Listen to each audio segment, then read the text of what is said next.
Hey y'all, in this video basically what we'll be running through is how you go about starting with a magic ring and just doing a real standard expansion. This is going to be real good if you're making beanies from a ring or if you're making any of those little crocheted animals, the amigurumi, I believe it's called. I see the word every day and I just off the top of my head forgot it. But anyway, if you're doing any of that, you'll be wanting to do kind of a standard expansion like this and then build off from it. So we'll go ahead and start with a magic ring and just build out and go from there. All right, to start, we're going to go ahead. We are going to pinch right here between our last two fingers, come over the top of that. So I wrapped around and I made an X. My long portion of my yarn is over the top and pushing out to the left. I'm going to come under that X, grab that long piece of yarn, and pull under like this.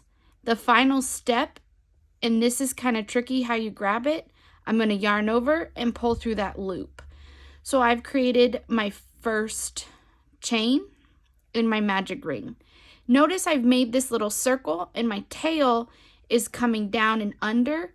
When I grab my yarn, what I'll be doing is going into the ring, yarning over and pulling up, and I'm going to be making my single crochets over these two stitches. That's the crucial part when we pull to tighten this up. So this is actually going to be my first stitch. I misspoke there a second ago, and I'm going to count from here. So this will be my second, third, fourth, and notice how short my little tail is. Depending on how many you're putting into that ring, notice I fell off. You want to be careful that your tail is long enough that as you're going around the ring, it's not sliding in. Kind of what I'm running into. My issue is that if I'm not careful, I will lose the tail. So I've made 5 stitches. I'm going to pull that ring to tighten it, or pull that tail to tighten the ring, excuse me. And then I can do a quick count. So if I pull this out a little bit, I have 1. Okay, let's flip this around because it's kind of difficult. When you pull it, it'll kind of notice how it's spiraling all over the place. If I look from where my last loop is to the front, I'm going to look for this crossbar. That's how I know this is my first stitch. So I have 1, 2, 3, 4, and where my loop's coming out of is 5. Now, there's a few different ways that you can go about this. You can choose to do a slip stitch and then start your row. I'm actually going to dive right into the next row and not tie this off. I'm not going to be using any slip stitch and chain methods to increase each row. Instead, I'll just be building off and spiraling out and using a safety pin to mark the end of each of my rows so I can keep my count. So from here, what I'm going to do is I'm going to find where that crossbar is again. So this is stitch 1, and I'm going to increase in every stitch. So after making our magic ring, basically what we want to do is double all of our stitches. So double our stitch count, and we do that by doing an increase, which is in this case 2 single crochets into every stitch we have. And that will take us from 5 to 10.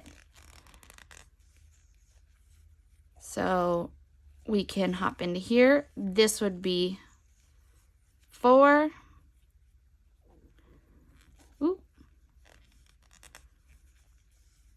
5,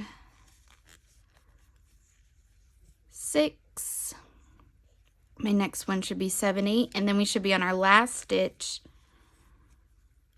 which will be 9 and 10. So this is our 8th stitch, and then this is going to be our last stitch. Will be 9, 10.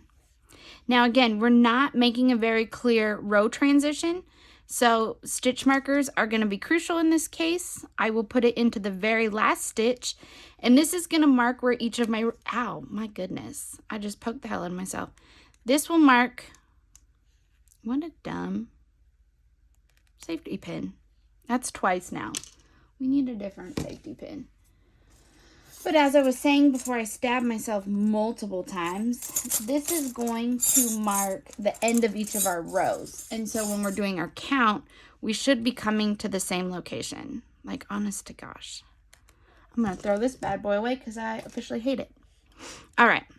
Now, to do our count, it's going to be that very first one. So we can count 1, 2, 3, 4, 5, 6, 7, 8, 9, 10. So that's how we've gone from a magic ring of 5 to a stitch count of 10. To start stepping up, we're now going to do a pattern of an increase and then single crochets. So in this next row, we want to get 5 more stitches. We're going to once again put 2 single crochets into our very first stitch. That will be our increase. And then we're going to put just a single crochet in our next stitch. And we're going to keep up this pattern for the whole row. So in our next one, we would put an increase, and then we're going to just put 1 single crochet. Here, we'll do another increase. And we can also see if you're looking at each of your stitches, if you lose count, especially when you're doing like an increase in 5 single crochets, you should be able to see each stitch. This is what a single crochet is going to look like right here. And this is what an increase. So you'll be able to see there's 2 stitches or 2 wraps onto that one stitch. So then we know that's an increase. This will be our single. We have another increase. This will be our single. And then our pattern should end the same. So if this was our very last stitch and we had an increase, we know we did something wrong. What we should have is an increase, and then our last stitch should be the last of our repeating stitch count. So in this case, it's just 1 single. In the next row, we're going to do an increase and 2 singles, and what our last stitch should be is that second single crochet stitch. But again, very important, we're going to grab that safety pin. We're not going to stab ourselves this time. Rather embarrassing. And we're going to pop this on. So from here, we're going to go ahead and continue that pattern. And we're going to do an increase and then 2 single crochets into the next stitch. So we have 1, 2. And basically that's our pattern. So from here we would do another increase, 2 single crochets all the way around. Again, that last stitch should be our second of our single crochet in our increase single single repeating pattern. Another way to keep count is that you're just going to simply count each of the rows from the start to finish to your safety pin will be your last stitch. This is how you do it. The next row, our third row from the magic ring, is an increase, 3 single crochets repeating around. Fourth row, increase first stitch, 4 single crochets repeating around. Basically, what you're doing is just expanding out in a manner that's going to keep this magic ring flat. So we don't have any kind of bubbling or anything like that. If you get really into making those amigurumi or the little crocheted critters, you're going to find that you can start playing with this pattern to push out, like get edges such as for nozzles or mouse or anything like that, or a pointed head. You would have a much different crochet pattern. But if you're just expanding a ring, so if you want to basically make a perfect circle, you would expand out in this pattern and then expand back down, and boom, you have a circle. One final note, basically, if you're doing this on your own and not using a pattern, the stitch count is going to be for each row, you're adding how many was in your magic ring. So as you saw in this one, we had a magic ring of 5. In the first row, we added 5 and got 10. Row 2 should be 15. Row 3, 20. You're simply adding an extra stitch in that increase stitch, and for each one you're basically adding 5 more as you expand out. But hope this is helpful for when you start making patterns, or if you're playing around with any patterns you have. This is going to be your basic for expanding and building out those magic rings or beanies or little head figures or bodies or whatever have you, whatever you're doing. This will be the standard and start.